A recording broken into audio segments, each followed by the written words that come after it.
And we are live. Welcome to the Singapore Grand Prix post-race Chinwag.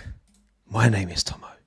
You are here live on YouTube or listening after the fact on audio-only platforms or on YouTube. Roll intro. Let's get into...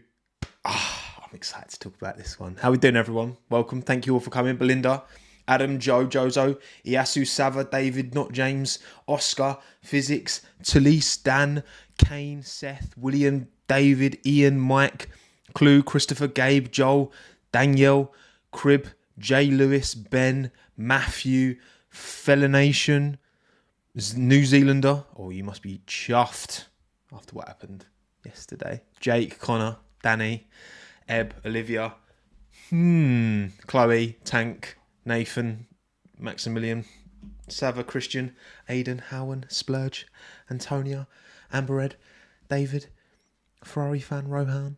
Welcome, everyone. Thank you all for coming. Woo! Singapore Grand Prix. The night race. Delivered the goods. Did it not? Did it not? Did it not? And mainly because Red Bull were trash. For once. It was a glorious day. Not because, oh, Tommy, you're so anti-Red Bull. No. Because it was actually competitive with other drivers, which is refreshing. Okay? And to be fair, the race was more special because of how unaccustomed we are to this. 4 cars within 4 seconds fighting for the lead. Should have been 4. It was 3 in the end, but we'll get on to that. Wow. Crazy. Mad race. Lots to get into. A lot to get into.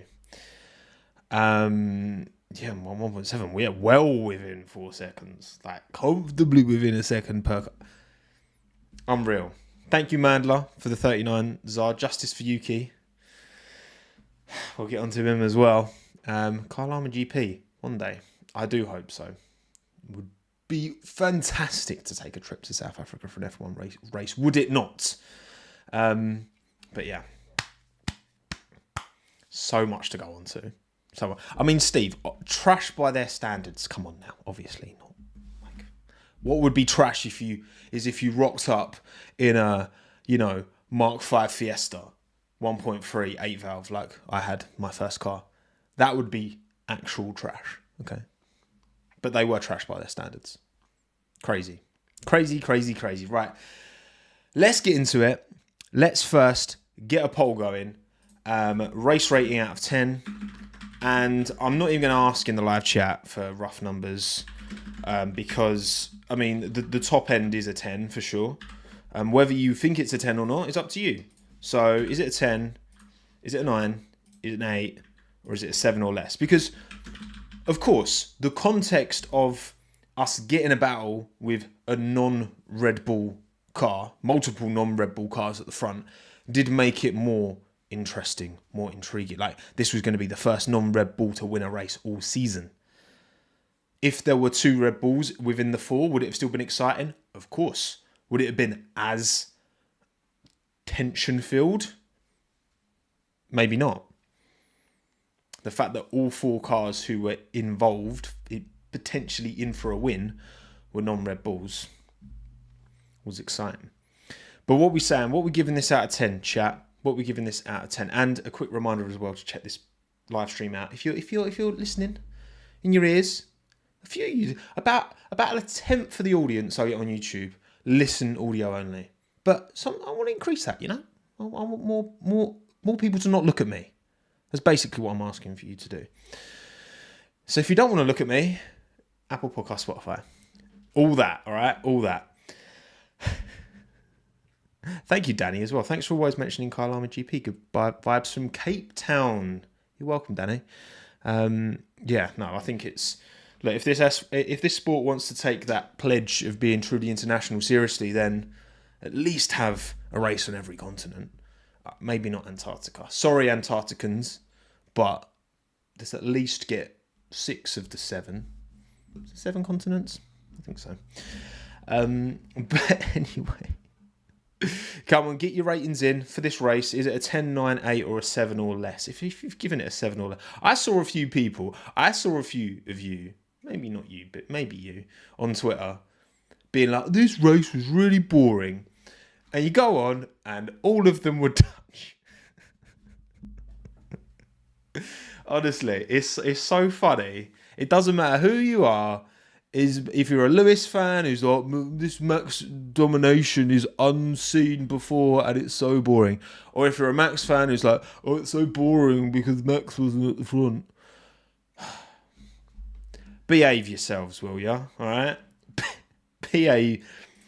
Behave yourselves, please. Look, we're all guilty of it from time to time, you know what I mean? We're all guilty of a little bit of bias. Come on. We're fans. That's what we do. No, but part of the fun for me is to like challenge my preconceptions. Be like, oh, have I been corrupted by the narratives that you see online? You know, because we all get it. You know, we all fall victim to it. So, and thank you, Leslie, for the 5 minute run as well. Honestly, without the Alpine blowing its engine, the last 4 lap battle would have been a 2 out of 10. Leslie, I don't know about that. I don't know about that, Leslie. But look, you're entitled to your opinion. And I don't see a NED on the end of your name. Or a MV on the end of your name. So fair enough. Look, again, it was influenced by...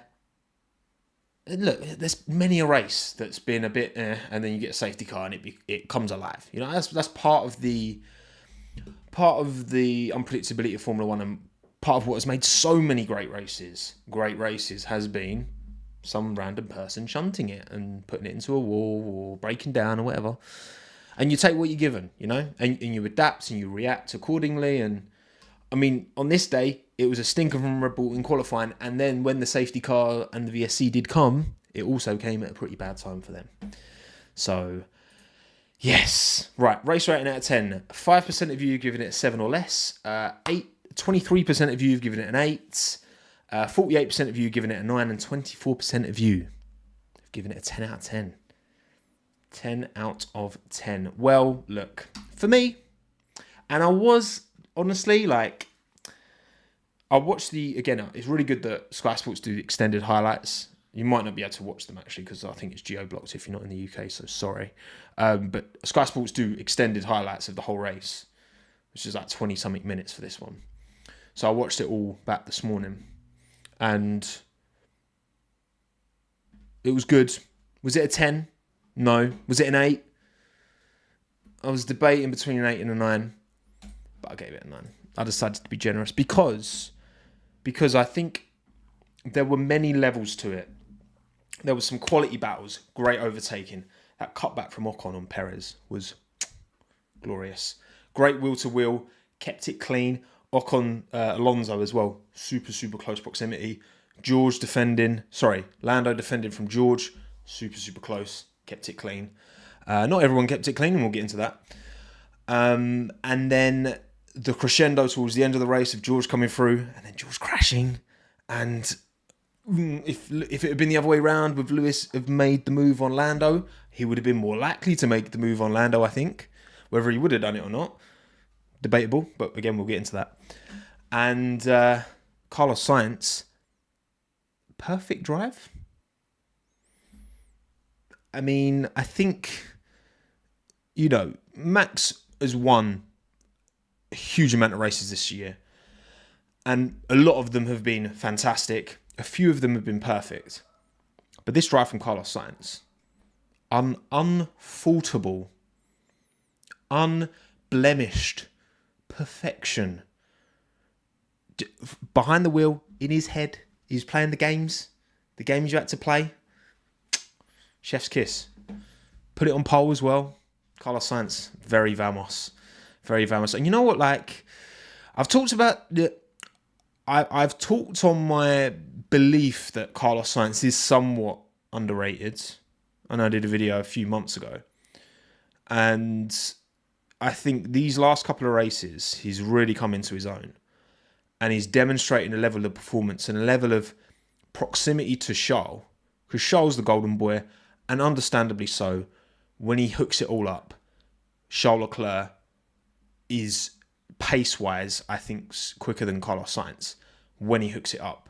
But as a complete package, if you're giving me the choice today between Sainz and Leclerc as my driver, that would have been in the past. That would have been in the past. Even, start of this year, even though Carlos Sainz points-wise, relative to Leclerc's been close, I would have gone Leclerc.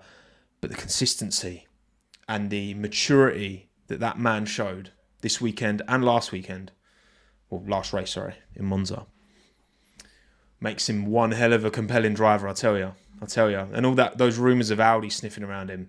Ferrari, look, I said this in my head-to-head tier list teammate debate video that I did last week. That balance, I think, is perfect.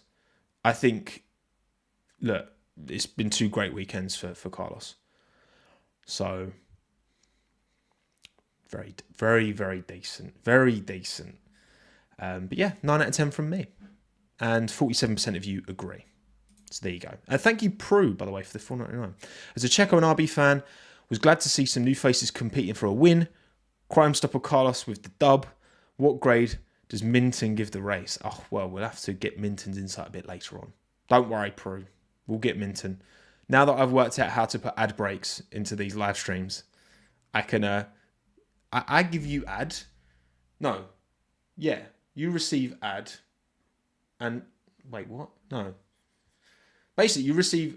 For Minton, you receive an ad. That's what I'm trying to say. Okay? Let me squeeze you for every penny I can. Alright? Yeah, well, YouTube Premium is fine. I'll get paid more from a YouTube Premium view, I think. Maybe not. I think I do. I'm pretty sure I do. Bring on the ads. No, don't worry. We're not doing that yet. Right, cool. So, 9 out of 10. Race rating. 2023 Singapore Grand Prix. The race finished as follows. Carlos Sainz ahead of Lando Norris, Lewis Hamilton with fastest lap, getting P3, Charles Leclerc P4, Max Verstappen recovers to P5, almost got Charles at the end. Pierre Gasly, P6, very clean, good recovery drive from him. Oscar Piastri, P17 to P7, fantastic recovery drive from Oscar, given he was caught out big time by Lance's shunt in qualifying. Checo recovered to P8, not great. Started ahead of Piastri, finished behind him, but also strategically, the timing of the safety cars for them two on their hard tyres was pretty tough. Liam Lawson, P9. Wow. Obviously benefited from, Ocon and Russell ahead of him, losing out, but 2 points on the board for Liam. Whew. Pondon's here. How do you feel? He's Kiwi, They're your rivals, aren't they? If you kind of parts that, rivalry to one side for Liam. Is he a de facto Australian when he's doing well? And then he's a Kiwi when he's doing bad, right, Pondon? I reckon that's it. K-Mag, final point of the 10, top 10, 1 point on the board. He was chuffed with it. He listened to his post-race radio. He's very chuffed with that, given his qualifying performance as well. It's a classic Haas. Good quality, but falls back in the race. But at least he got a point. Oh, there you go. Grew up in NZ. There you go. Perfect. You can enjoy both sides. It's beautiful, Pondon. And tell you what, the Australasian, the oceanic, area produces so many fantastic racing drivers. You think Scott Dixon, Scott McLaughlin, obviously Liam, Daniel Ricciardo, Mark Webber. There's Shane Van Gisbergen. The list goes on. Bang for your buck. Tell you what. Alex Albon, P11. Yeah, Bruce McLaren, Jack Brabham. There you go. Nick Cassidy. Yeah. The list goes on. Brendan Hartley. You lot forgot Brendan Hartley. Le Mans legend. Maybe not in F1, but Le Mans legend. Jaguar P12. Hulkenberg 13. Sargent P14. Fernando Alonso P15. Ouch. the lowest finisher of the finishers. I forgot to put the X's because I always forget something. You know, Denny Holm, yeah, there you go. Mitch Evans, decent. Oscar Piastri, oh yeah, I can't believe I say Oscar. Lol. Russell, Bottas, Ocon, Tsunoda, Stroll did not finish the race for various reasons. Ouch. Piastri, Eurasia. It was kind of like, no, you know what? It's kind of, well, we all saw what Martin did to Oscar pre-race, so I thought I'd just return the favour to the forgettable Aussie. I'm joking, of course. Bless him. That was so funny. Did we all see that, by the way? Did we all see that Brundle was like speaking to Piastri and he was like, he asked him, he just had like a brain fart moment where he just asked Oscar a question. He was like, Esteban, happy birthday. Oh, too funny, man. Too funny. But there you go. That's the race result. Round 16, 25 points on the board for Carlos Sainz, 18 for Norris, 16 for Hamilton. So big point scoring for those teams in the end. Should have been more for Mercedes. Should have been more. Yeah, and Oscar was like, fine, you know what, Martin? Ciao. I'm out of here. All right, done. It was an interview shouldn't. Yeah, doesn't really work. Right. So, driver standings, where are we? 15 rounds of 22 in. Max extends his lead at the front because he still finished ahead of Checo. An extra 10 points on the board for him. Positionally, so Hamilton moves ahead of Fernando. 180 points for Lewis Hamilton to Fernando's 170. Sainz closes that gap now. He's only, 28 points behind Fernando? 142 to 170. Leclerc's a good 19 points behind Sainz. Russell should have more points than that. There's been a few opportunities missed this year, I think, for George Russell, isn't there? But there you go. Norris is close to Russell. Norris is only 12 points off of Russell. There you go. And then a big jump down. 50-point gap. 50 points between Norris and Stroll. Damn. Crazy. Gasly 45, Piastri 42, Ocon 36, Albon still 21 points. My guy. Should have been. Really, should be on 25. We'll get into it. Hulkenberg, Bottas, Joe, Tsunoda unmoved. Magnussen gets a point, so he actually stays P18. He was P18 anyway. He's on 3. And then Liam Lawson jumps Sargent, De Vries, Ricciardo to score points. The best point scoring finish for AlphaTauri all season. Because Yuki's bought all 3 points, but before this race anyway. But they're all P10s. There you go. And this is... Wait, what? Constructor standards, there we go. I double clicked. And Red Bull continue to, well, again, these close a little bit, but who cares? No movements in position. Obviously, AlphaTauri, only 5 points off of Alfa Romeo. Those 2 points from Liam could end up paying dividends in a pretty interesting way. So we'll see. Haas, an extra point, just puts them a little bit further ahead of Alfa Romeo. But otherwise, not too much change here. So, not too much to reflect on from a constructor's point of view. Cool. Excellent. Right, let's have a look at a certain... No Hamilton win, told you you're mad. Sava, you know full well, if he was ahead of Russell, that win was on. Potentially.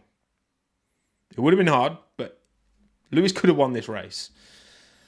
Definitely. He had the pace on those mediums at the end, but wasn't to be. There you go. Thank you, Leslie, as well, for the Alex Albon fan. So I already complained after Perez's move, but I'm Dutch, so I'm sorry. Yeah, well, we're going to get into that. Well, actually, you know what? That's a... So I'm going to start another poll. Why is it not letting me start a poll? Why are you not letting me start a poll?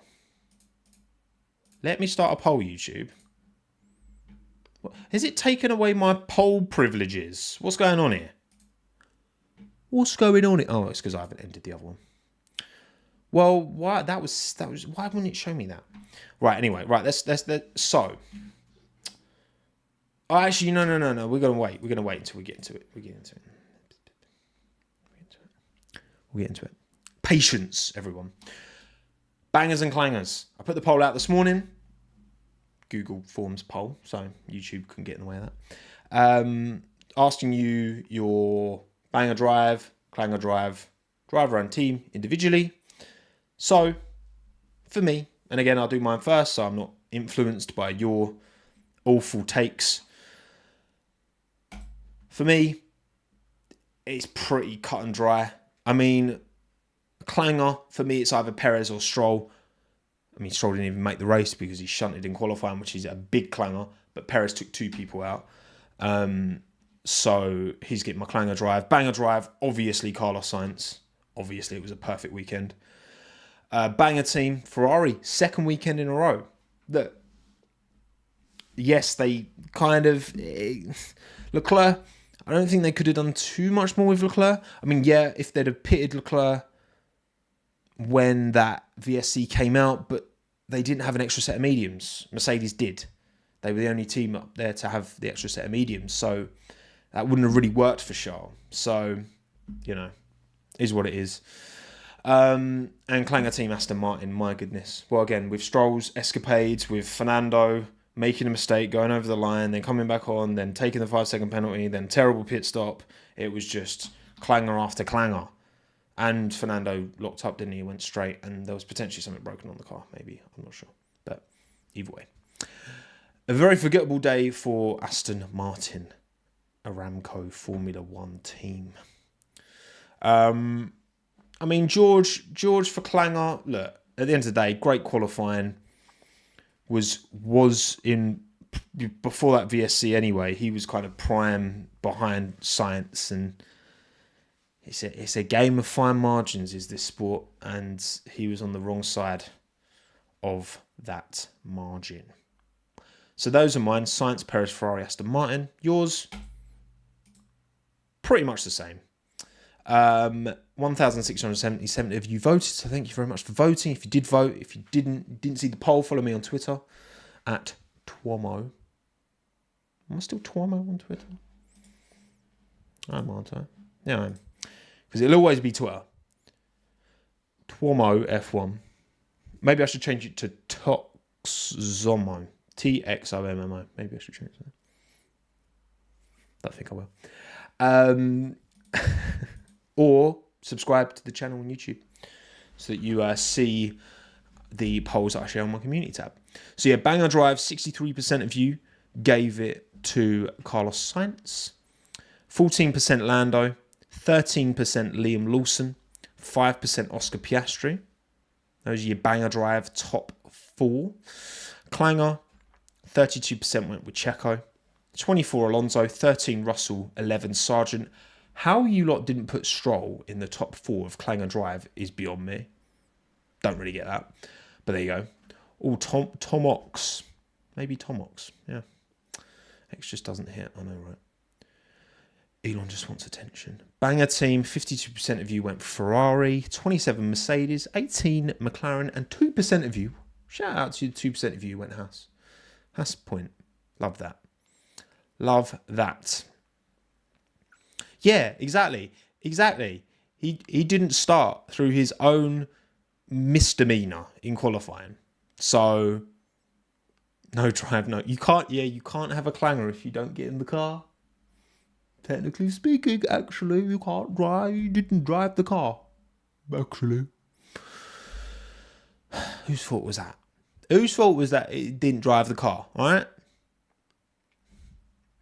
But I mean, it didn't help. Obviously, they're shipping everything to Suzuka, so it's back to back. If there'd have been like a week break, maybe they would have tried to pull it together. But yeah, 200 IQ move from Stroll. There you go. See, all calculated from Sir Lancelot.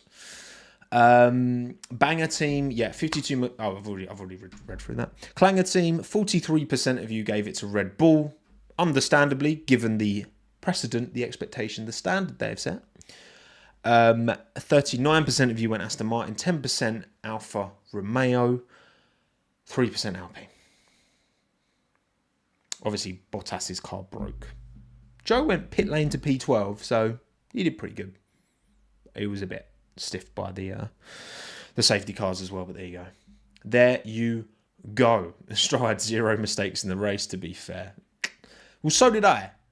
I also had 0. I made as many and as few mistakes as Lance Stroll did in the 2023 Singapore Grand Prix. So, not wrong. I'm only speaking facts. Yeah, so did Light Blue Cloud as well. See? I reckon most of you made as few mistakes as Lance did in that race. You know?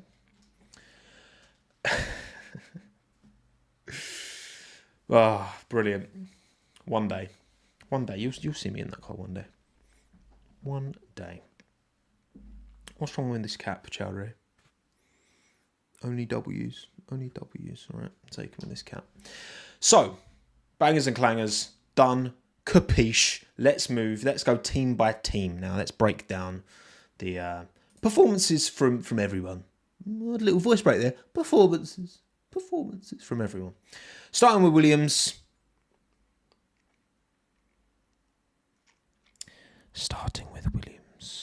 So, Logan Sargent, out in Q1, in the race, hit the wall, fell to the back, caused a safety car. Apparently his pace was okay when he got back out and blah, blah, blah. Look, people... Oh, it's so unfair to be so critical of Stroll. He's still a rookie. He's only had 16 races. Okay, that would be fine if you weren't getting Oscar Piastri being as close on pace relative to Lando Norris as he is. If you wouldn't have Liam Lawson in his third F1 race ever being as close on pace to Yuki Tsunoda and finishing in the points. Okay, that argument only flies when there are not examples and multiple examples of other rookies coming in and doing it and hitting the ground running straight away, like Charles Leclerc did, like Lando Norris did, like Alex Albon did in Toro Rosso. He kind of almost matched Daniel Kvyat in his first season. Not on points, he was just behind, but he was pretty close. So, yeah, I mean, the excuses, look, and again, many of you watching will remember I was all in on Logan in F2 last year, right? I'm glad he got the opportunity. I'm chuffed he got the opportunity. But reality is, as much as I want him to succeed and do well, he's not taking that chance and he's not doing enough. And when seats are such a premium in F1 at the minute, I would not be surprised and I wouldn't begrudge Williams from dropping him because they need more. They need more. You see the performances Alex is putting in. You know, think, all right, this instance, he should have been P8 if he didn't get taken out. And again, we'll go through the receipts for that. In Australia, if he didn't bin it on his own, which was his fault, but he had the opportunity, he had the potential, the speed in that car to get points finish there in Australia. You think all of the other times Alex has got really close to the points and maybe lost out through no fault of his own. Like, Sargent's been nowhere near. Like, he got that P11 in Silverstone? I think that was it. And Bahrain, his first race was pretty good. That's kind of been about it. And, I don't know. There's not much more to say on Logan. Like, I've said my piece. Like, I think for a team like them, I think there is plenty of justification for bringing someone else who is more experienced or more of a proven entity into that seat. But I guess we will see. We will see. Yuki was like this in his rookie year too. Yes, Callum, and he was lucky. Yuki was lucky. Yuki was given the time to develop and become better. Yes. And it's AlphaTauri, it's a junior team, right? They are designed primarily to be a channel for young rookie drivers, right? To get them better. If you give Sargent 3 seasons in F1, he will improve. He will get to a good level. But can a team like Williams justify the patience to potentially have Logan get decent by like 2025, right? If he's on the same... Like, his rookie season's been very similar to Yuki's, right? And Yuki's come good because he was lucky to be given the time. But they're different teams. Williams is a sleeping giant trying to get to somewhere else. Yuki was at the Red Bull Junior team when he was still a Honda driver as well, and the Honda backed, like, they're not the same, you know? So yeah. It is what it is for Logan. We'll see. Hopefully he doesn't. Look, I'd love to see him improve, of course, but right now I think he's not. His case is not strong. As for Alex Albon, running P8 and Checo. Alex was fuming. You don't typically hear Alex that fuming on the radio, but he was livid on the radio. He was like, "Oh, Checo's tried it a couple of times, cocked it up each time, and yeah, not good." Look, good drive from Alex, given this is a track that they weren't, comfortable around. Obviously, with Russell, Ocon retiring, that would have helped Alex get a really good point scoring, probably P8. That's kind of what he was thinking. But yeah, let's. We'll talk about Red Bull next, but let's start with the receipts. Exhibit A is so this is Sergio Perez in the Red Bull. You can't, obviously audio only, people can't see. Sorry, it happens. Exhibit A, at the top is him sending it in onto Alex Albon and taking him out, coming from a mile back and just yeeting it in. Bosh. And Exhibit B at the bottom is him punting it into Yuki Tsunoda, his kind of teammate. Kind of. And not just giving him a punch, because a lot of people were giving Yuki stick after being like, "Oh, he just retired the car." Well, first of all, the team literally told him, "Yuki, you need to stop the car, pull it over, stop." So that's Exhibit A. But Exhibit C is that's what the contact did to Yuki Tsunoda's side pod. So he did have to stop the car. But there we go. A lot of broken carbon fibre being chucked all over the track. Not good. Not good. Not good. So yeah, Checo was on a bit of a mad one yesterday. Not ideal. Obviously starting towards the back and severely damaged 2 races and didn't get any penalties. Oh no, he did, sorry. Wait, did he? Did Checo? Yeah, he got a 5 second, didn't he? Yeah, he got a 5 second, which moved him from 8th to 8th. Look, all right. A 5 second penalty for these instances is ultimately, it's useless. It didn't do anything, but at the end of the day, that is the penalty for this kind of incident. So I'm not going to cry about it, but yeah, it didn't change anything. The penalty doesn't actually change anything.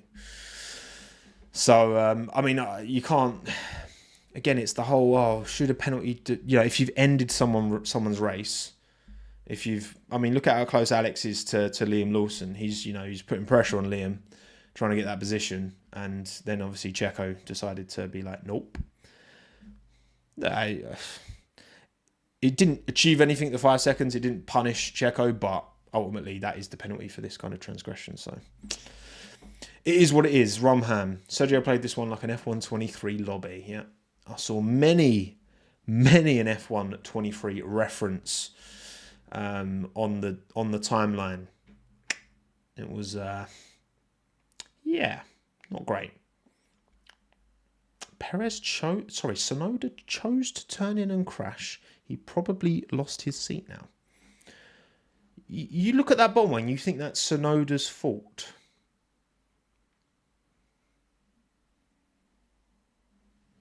Andre, we've all got an opinion, and you're entitled to it as I am. But I'm entitled to vehemently disagree. But there you go. Yeah, Checo was just like throwing it in left, right, and centre. Be like, oh yeah, we'll just do that. It's a bit fun. But anyway, right. So we've looked at the exhibits. Yeah, shocker from Checo, nightmare. But you know what? Like that Red Bull. Checo was only about a 10.5, I think, off of Max in Q2. So just both of them, no performances. A really good video. If you want a full deep dive understanding of why Red Bull was so slow, it's not the technical directive. It's nothing to do with flexi wings, because that wouldn't be punished around a track like Singapore. But there's a really good video from the race that I would recommend watching.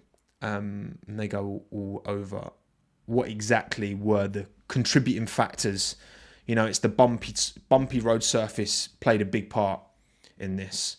Their car is optimized. Essentially, the car is optimized for running super low to the ground because they have nailed their underfloor. They've nailed their underfloor downforce.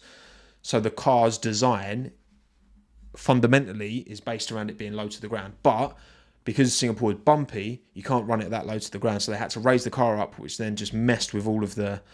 And again, they struggled to warm up the tyres anyway. They were better in the race. I mean, with safety car timings being slightly different, Max is probably getting back onto the podium at least.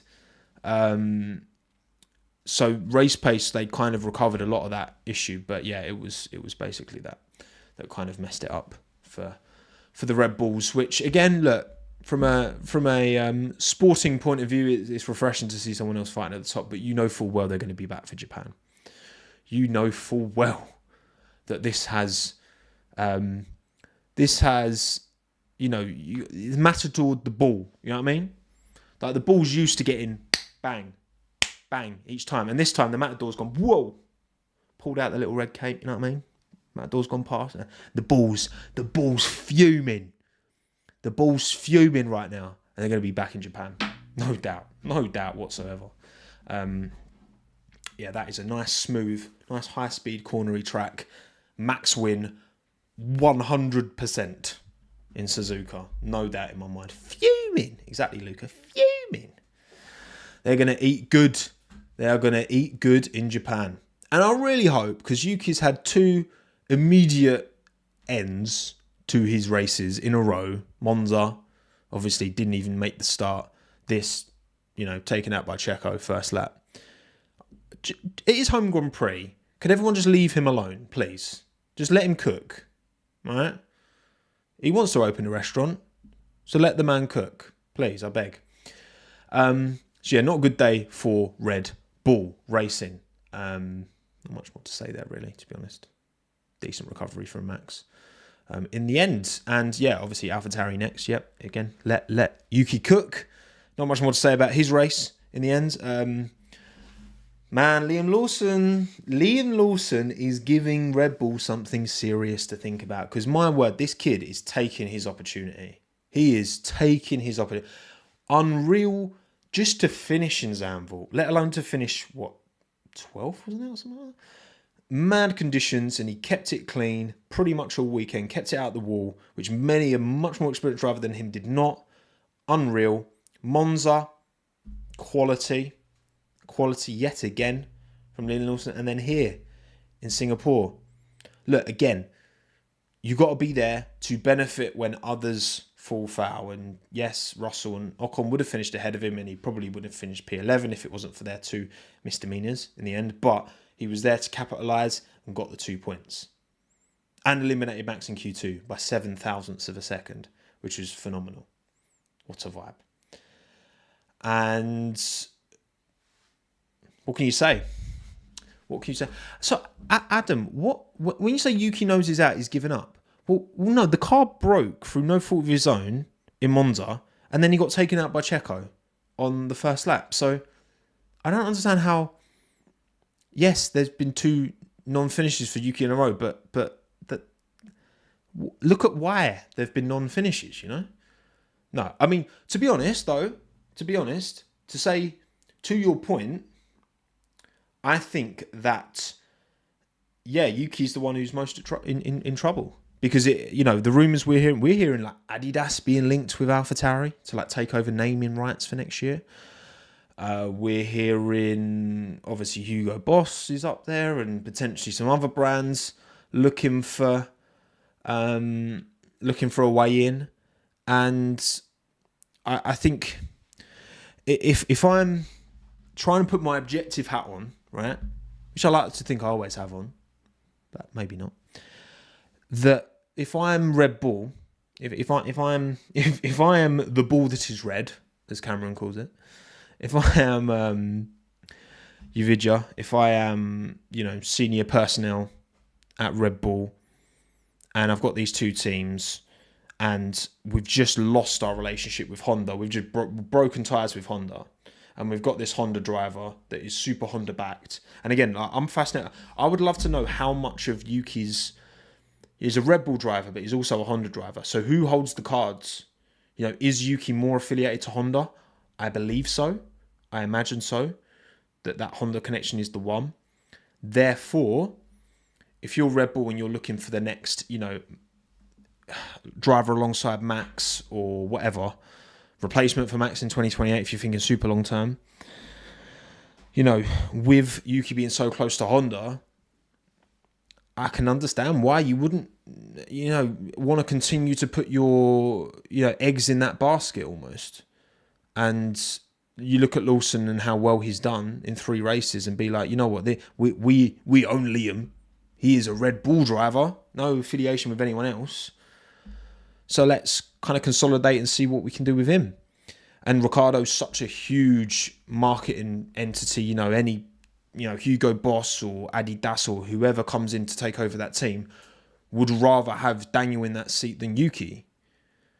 So the logic checks out, as much as I hate to say it, because, you know, I love Yuki, but the logic checks out from a business commercial point of view to move Yuki to one side to allow Ricciardo and Lawson to be in that seat if you're going to keep Checo in the Red Bull, which it sounds like they're going to. Because again, from a marketing point of view and the audience that Checo brings, the support that Checo brings to this sport is phenomenal. So as much as I don't like it, you know, I wouldn't not I would understand it. I would understand it. So, but and also obviously for him to go to Aston Martin requires, please just drop Stroll. My God, it's just. But then obviously Fernando's going to be retiring soon, so I guess he'd probably fill in with Fernando. But it's just disappointing, isn't it? But look, I mean, Yuki should be, yeah. If that's what it comes to, then Yuki should. For sure, if I'm James Vowles, I'm for sure picking up Yuki over Sargent. Sorry, I am. They're similar kind of age as well. Like Yuki's not that much older than Logan. And yes, again, the whole thing for Williams is that, well, are we going to potentially lose Yuki to Aston Martin anyway? Why don't we just consolidate and stick with Sargent? But it's a balance. It's like, you know, Sargent's not done. He's not been as impressive as Piastri and Lawson. Lawson's been more impressive in 3 races than Sargent's been all season. So anyway, I'm getting sidetracked. I really hope Yuki doesn't lose his seat, but I kind of understand if he does. There you go. There you Latifi better than Stroll. Don't fight me. Oh, fine. I won't fight. I'm not a fighter. Alfa Romeo. Oh, yes. I mean, look, Joe had a good drive to P12 in the end. Valtteri had to retire. He had an issue with shifts. The team told him to stop without shifting. So there was some kind of gearbox, hydraulic. I'm not sure exactly, but he had to retire from the race, and he started on the hards as well, didn't he? He was doing the Verstappen-Perez strategy, and the car didn't make it. So this is what we take for granted with the Red Bull, that they will just finish every race because the cars just don't break. And again, that's what makes Max's 10 in a row so impressive. That was loud. Yeah, Joe's safety car. Yeah, the safety car was poorly timed for Joe, but it was poorly timed for a lot of people as well. So it's hard to say. Pretty Alfa Romeo once again. A lot of upgrades for the AlphaTauri as well, which Liam, I guess, kind of showed he didn't really get a chance to show because those lovely new side pods were destroyed by Sergio Perez. But anyway, Alfa Romeo, not much more to say. As per Haas. Well, look, at least they got a point. So I'm happy for them for that. But, it's just disappointing, isn't it? It must be so annoying to be in that car. Like, you just know you're just going to get eaten up every time. To be fair, Magnussen, he proper fluffed up his braking, didn't he?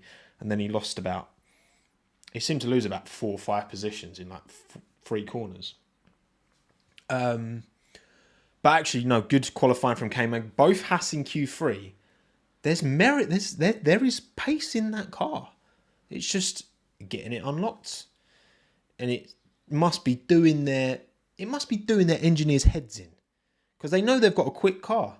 They know they've got a car that can fight with a Williams, maybe even like an Alpine, over a lap, and then it's like nowhere. That must be a pain in their backsides, man. Honestly, but good to see them get a point. Hulkenberg actually called it, didn't he? He wanted to come in for the VSC, and Haas said no, and he finished 13th. And the team after were like, yeah, we think we might have been able to get P8 if we'd listened to you. Sorry. Nico knows that man's got experience coming out of his every orifice, and you didn't listen to him. That's a ass move, Haas. And that was potentially 4 points for Nico Hulkenberg. Could have been 4 points for Nico, which would have been huge from a constructor's point of view. That'd have almost, well, that's another third on top of what they've got now. So, Haas strategy moment once again. Once again. Right, we're going to talk about McLaren next, but before we do that, would you like to see my sausage dog?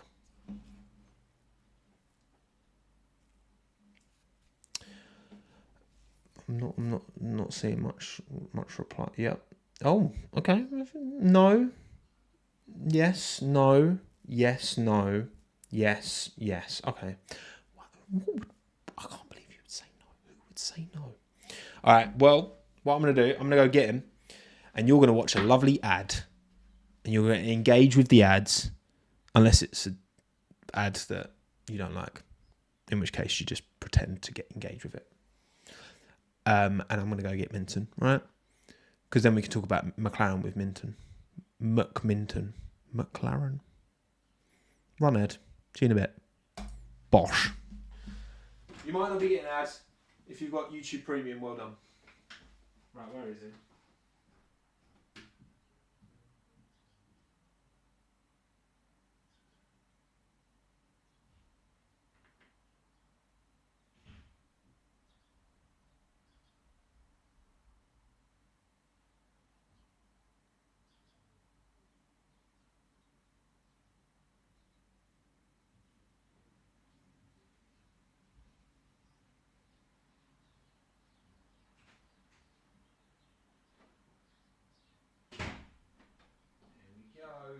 Here he comes.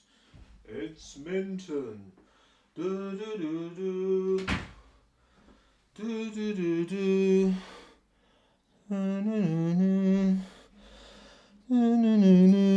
Right. What did we think of McLaren, Minton? What did we think of McLaren? Seth, Minton plus McLaren plus my ad blocker equals me donating. There you go, see? Thank you, Seth. You are the MVP. What did we think of... Your breath stinks, bruv. Need to brush your teeth. McLaren, what do you think? Were you impressed with Lando's performance? Oscar Piastri P17 to P7? No? Pretty good job. It's a bit rude. Minton, tell the people what you think. He's not got time for it, has he? No, look, I mean... Lando was chuffed with P2 in the end. I saw a few people getting on Lando a bit for being so happy with P2, considering how close he was to P1. But given the delta between Norris and Sainz in pace, Lando was not getting that move done unless Carlos made a mistake. That was the only way Lando was getting the move done, if he pressured Carlos into a mistake. And ultimately, realistically, if he hadn't have worked with Sainz, if they hadn't have worked together, the Mercedes would have cruised past them both. So maybe not cruised past, but they would have got past on the fresher rubber. So yeah, realistic expectation for what was a tricky race to manage, but manage it he did. And well, we'll soon talk about the driver who clipped the wall and ended their race early, but Lando did the same, but never punished. So you know, it's fine margins, and George kind of followed his line. Lando clipped the wall but survived. George did not. So there you go. But another unreal drive from Lando Norris once again. I mean, he's just making an absolute habit of it. Piastri, obviously difficult, having to come back from P17, given Stroll's incident. He was right behind it as well. He was lucky to react as quickly as he did, because all of a sudden you're going through the final corner around Singapore, which is not a slow corner, and there's a stricken Aston Martin in the middle of the road. So, yeah, all things considered, I think Piastri had a really good race. Shame, because, you know, if he'd have got top 10 qualifying, who knows where he could have finished in the end. He potentially would have been up there in that top 5 fight when Leclerc was still there. That would have been cool, but we'll see. I mean, yeah, McLaren, man, got to be like super chuffed with that, and the consistency is impressive as well, right? Because I mean, they did all right in Monza. I think that at the end of the day, they have a car now where they can extract good performance in most kind of tracks, especially these kind of high downforce tracks. It is the lower downforce stuff that they need to focus on. But again, they were nowhere at the start of this season. Is not that distant past when they were both getting knocked out in Q1 and finishing where the Haas's are now, you know. So the turnaround is pretty phenomenal. But I think it's too late for them to catch Aston Martin. It would take a lot of big point scoring finishes, but yeah, stranger things have happened. Thank you, Manlar, as well, for the 39s. Appreciate it. Look at how cute his ears are when they come out like to the side. They're like super cute. Aren't they, Minton? They're super cute.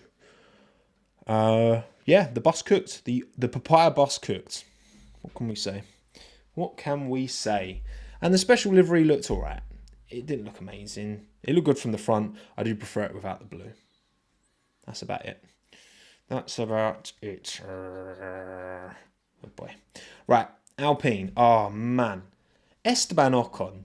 I'm gutted for him, man. Like, all right, let's have a look at this 2023 Formula 1 season. Is he retired? Is it 6 times this year he's DNF'd? I want to go through each time Esteban's DNF'd this year, because I'm sure it's loads.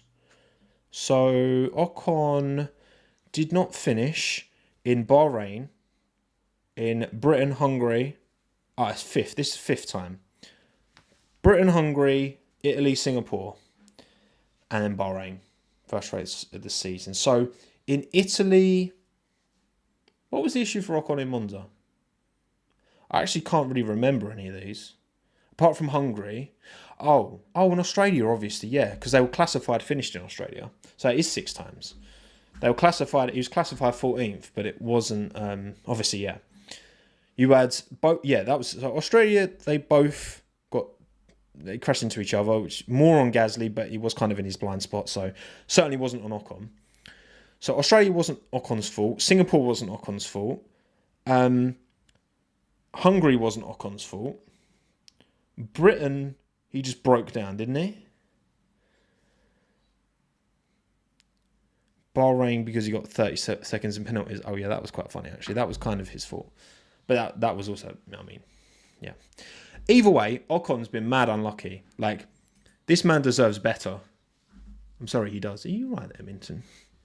Is he very settled? Yeah, I mean, it could have been really good for Ocon. He was having a great race. Again, his little battle with Alonso and Perez was, glorious. Just gave Fernando enough room, got the undercut done on Checo. Obviously, Checo was on older tyres, but he still got the move done. Really good. Obviously, Gasly P6 does lick some of those wounds to an extent. Boy. But either way, it's a shame for Ocon, man. And like Alpine inconsistency of just reliability, they seem to be the main ones struggling with it. So, yeah. Not good at all, but at least Pierre brought good points home. So, it's not all bad, is it, Minton? It's not all bad. Little sleepy sausage. Look at him.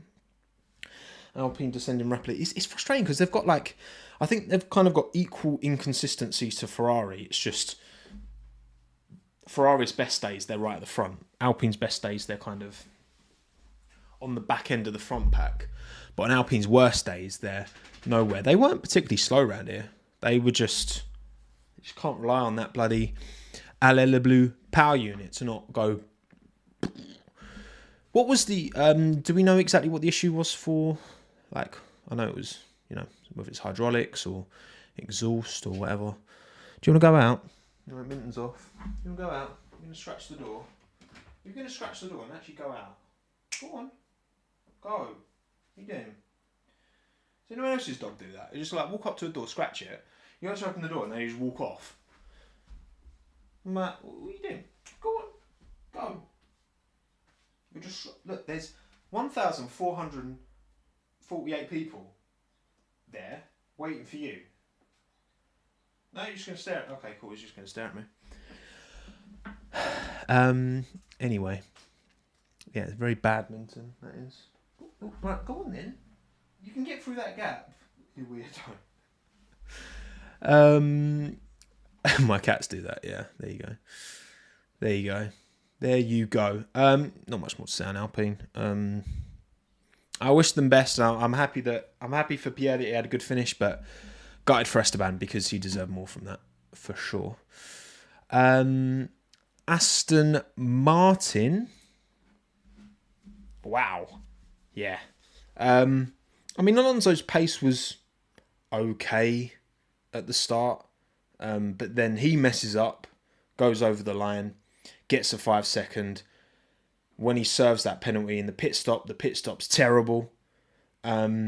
He went off later as well, didn't he? Like locked up and had to try to spin it round and kind of didn't, almost hit the wall. Stroll crashed in qualifying, didn't even make the race. Huge shunt, scary shunt. Like testament to the safety improvements of these F1 cars, because my word, he hit that at some hell of a force, man, and just got out. And obviously, yeah, a bit shook up and decided not to race in the end, which I'm sure partly maybe because he's feeling it a bit, but also to repair that car would have been a huge job. To probably like almost certainly start from the pit lane. Well, it would have been starting from the pit lane. Yeah. And yeah, Alonso potentially had suspension damage as well. I saw a bit about that on Twitter. I'm not sure if that's confirmed or not, but yeah, just a bad weekend all round for Aston Martin. Nothing really went right for them. So yeah, I've kind of, it's starting to get a bit boring now with Lance. Like when there's so many sick drivers who you just I desperately want to see in the sport. And this is, again, it's probably why as well my patience with Sargent's a bit drawn out as well, because I'm just seeing all these like quality drivers in, either ex-F1 drivers or in other disciplines, like doing bits, and you see all these young drivers coming through who look like they're going to be really good, whether we're talking like Ollie Behrman or Teo Pourchaire or Kimi Antonelli or whoever. I'm just like, if these guys, if a driver like Stroll is still knocking about when these generation of drivers are trying to get in, it's a bit dead, isn't it? It's a bit dead to me, but yeah, I know most of us feel the same. Look, I mean, it's nothing personal, is it? But at the end of the day, you're talking about sporting prowess and sporting achievement, and he's not doing it anywhere near enough, given his experience as well, because that can't be an excuse anymore. I feel like, is there much more once you've been in a sport for 6-7 seasons? How much, like F1, how much improvement is there to make? I think the gains beyond that are pretty marginal, and then you get to a point where those gains are then going to start to reverse almost and go backwards, and yeah. But I mean, that's a sport, isn't it? And it's always been like this, and it's just, you would hope that in this day and age, like, I'd love to see like a Pato award in that seat or something. Honestly, I think that'd be sick. I think that'd be a proper little hire, because I think Pato's quality. I really do. Big commercial following as well for Pato, being ex IndyCar and being Mexican as well. Then there's a big appetite for the sport over there, as we see from the way Checo's received. Obviously, Alex Palou's a no-brainer as well, isn't it? But yeah, there you go. Aston Martin. Day to forget. Someone who didn't have a day to forget, though, was Ferrari. damn.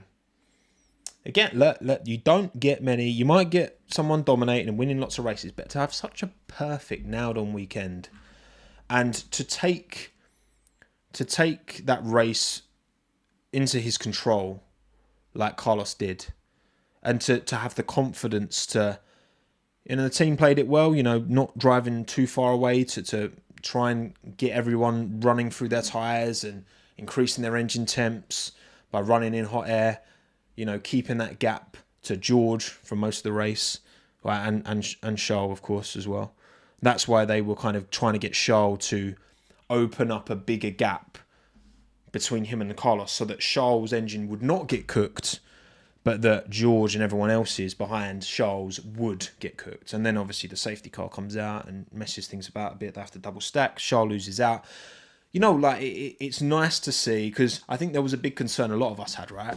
When Fred Vasseur came in, that because, he was ex-Sauber when Leclerc was there in 2018, that he'd be all over, come on, Charles, I love you, up yours, Carlos, this is all about Charles Leclerc. But he has not been like that. And, we've seen 2 races in a row now where they've allowed Carlos Sainz to lead and stay ahead, and they've not enforced their right as a team to try and switch places around, and which I think is important, because I think when you've got 2 big characters like Carlos and Charles, and I think ultimately like Carlos deserved this, and I think Charles will see that, and I think Carlos is a more, I think Carlos is more likely to throw his weight around within a team compared to Charles, because I think if he doesn't feel like he's getting treated fairly.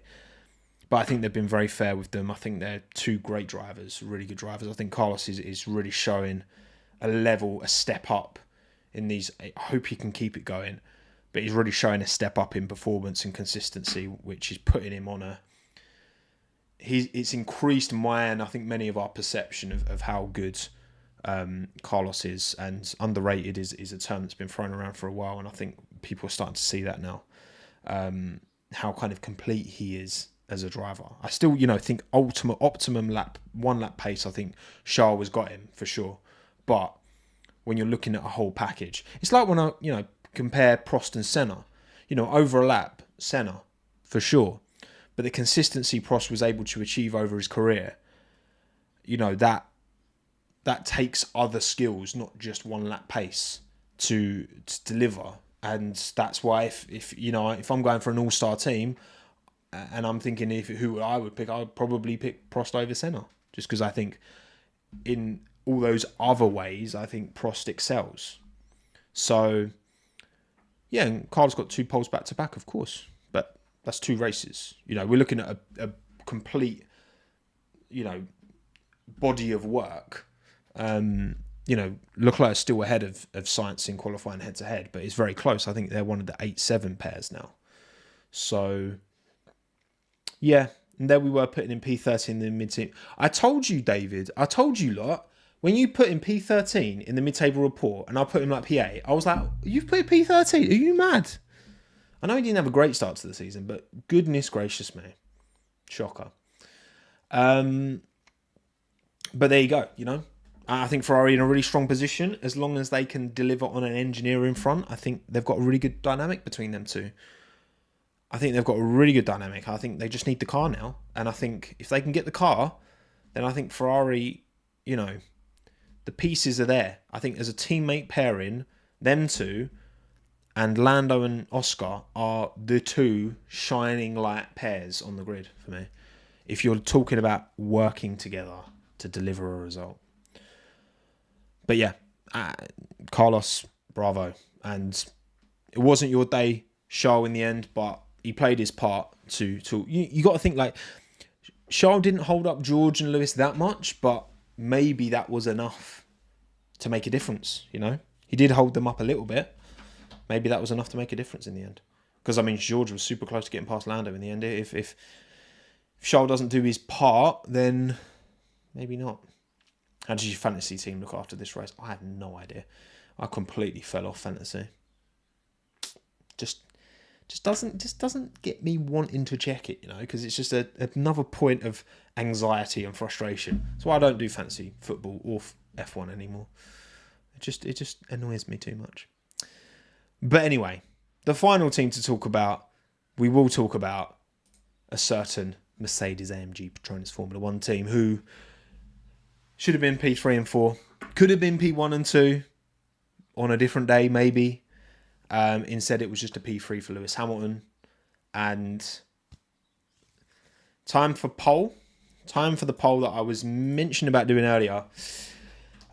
If Lewis and George were switched when catching on mediums, would Lewis have won? I'm just giving you a yes or no because there's no time for nuance. Nuance? Grim.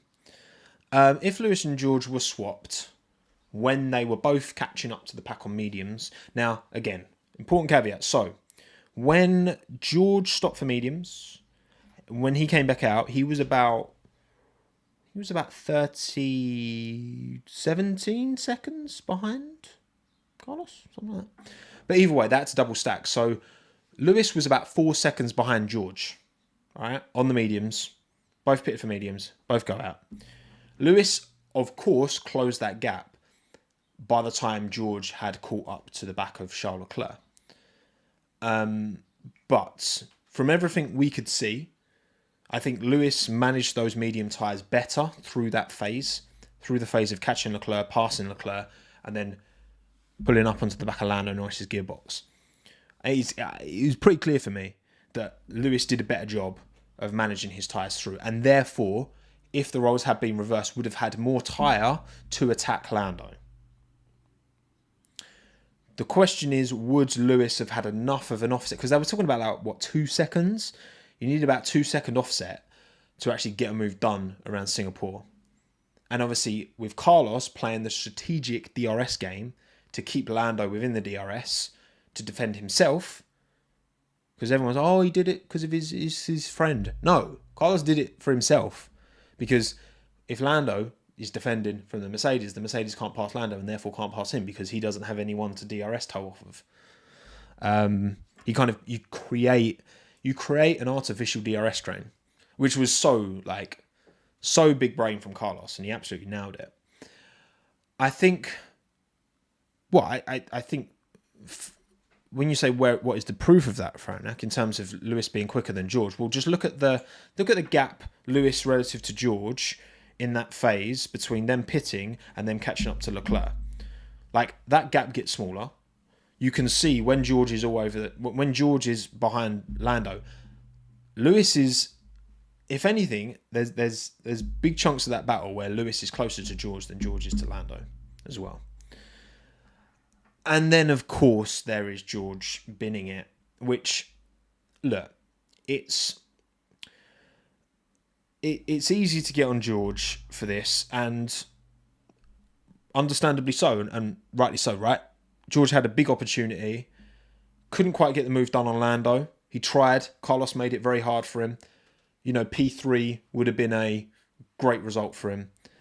Lando apparently scraped that wall as well. George, it's centimetres, if that. It's tiny margins. And George just claps a little bit too much of that wall with his rear right. Straight off. Lewis got fastest lap as well, true.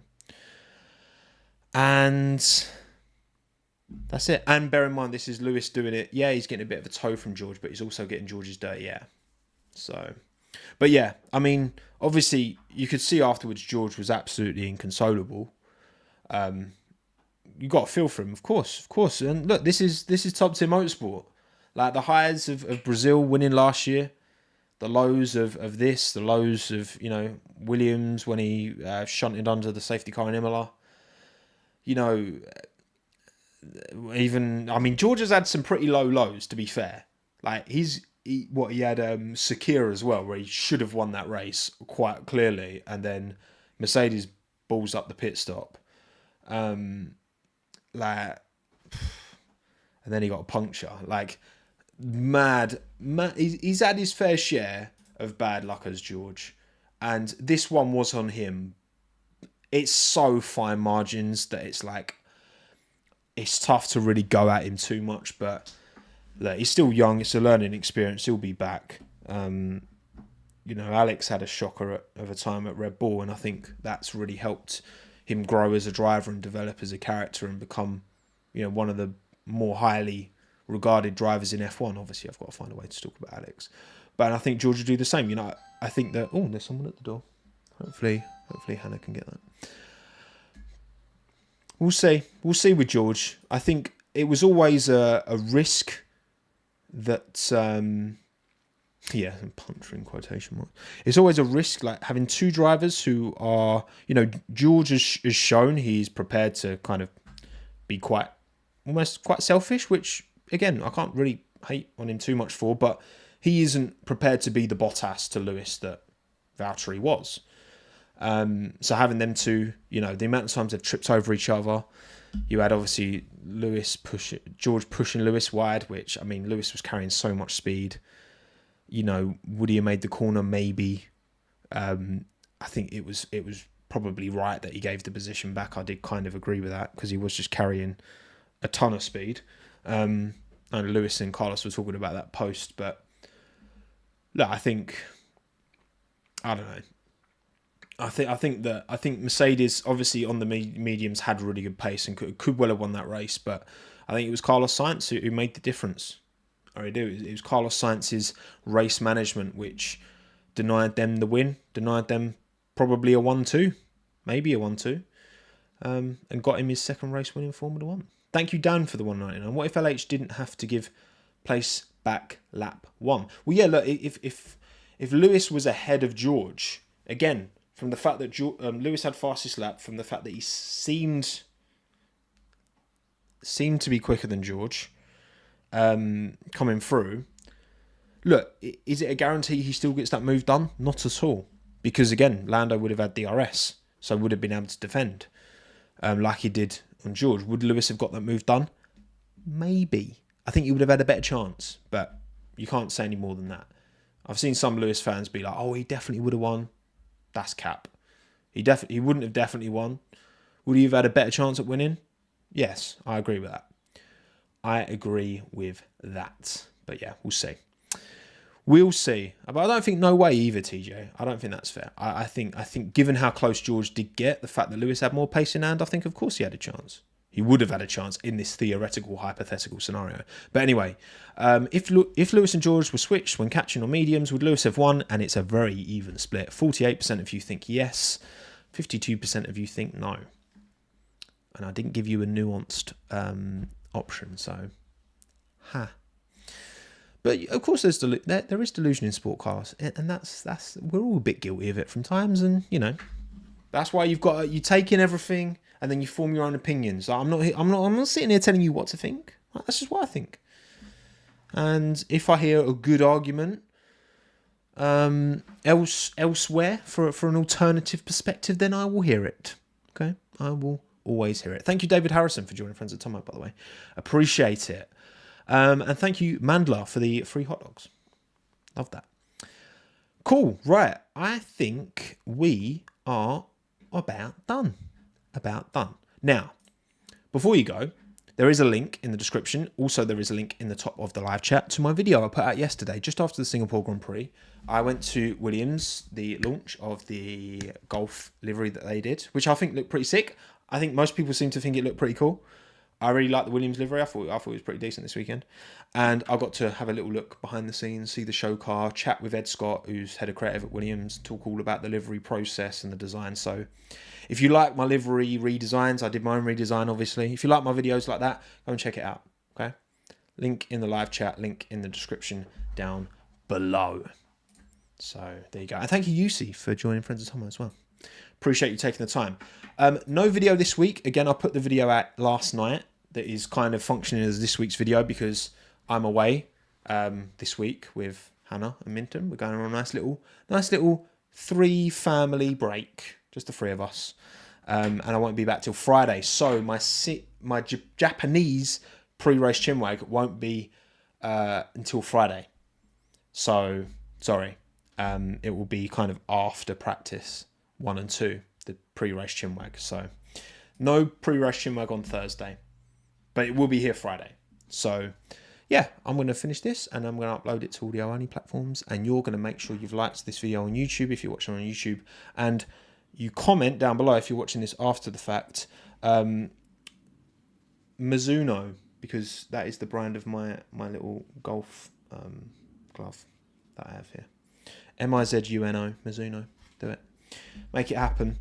Thank you for joining, everyone. Appreciate you all taking the time. Thank you, Carlos, Patrick, Mr. Breadman, Sam, Tim, New Zealander, Rozzy, Defon, Walter, Peace, Adsay, Moses, DH, Steve, Lolly, Shabby, Charmander, Chloe, Christopher, Sophia, Defon, Ferenc, Tim, Cena, Fury, Jozo, Christopher. Yeah, you won't see me this week, but next stream on Friday, Japanese Grand Prix, where almost inevitably Red Bull will be back. But well done, Carlos. Very vamos of you. Very vamos, Carlos Sainz. See you next time. Pleasure as always. Thank you, everyone. Goodbye. Bye.